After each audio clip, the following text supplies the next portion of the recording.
Good morning everyone! Ayan guys, magluto tayo ngayon ng pata pork humba.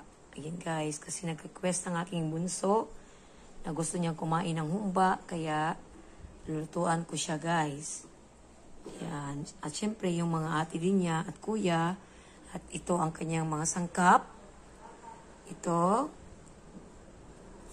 onion, garlic, bell pepper guys, tapos sangki. Ayan, tapos itong asusinas, itong dahon ng laurel, ayan, itong ating pata, meron ding pineapple slice, pineapple juice at saka soy sauce at saka vinegar. Ayan guys, ito ang aking lutuin mamaya. Ayan, magluto tayo ng pork pata humba.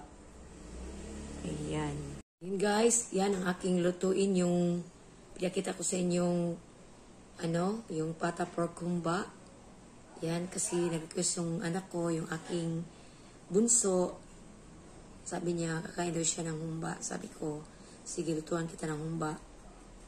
Yan, kaya bumili ako guys ng pata ba. Pero yung walang taba. Yung lang talaga. Yung unod ba, sa Bisaya, yung laman lang. Yan, kasi gusto nilang kumain.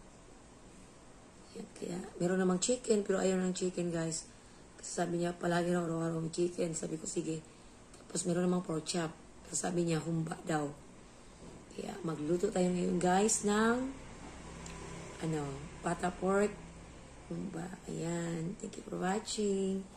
Bye-bye.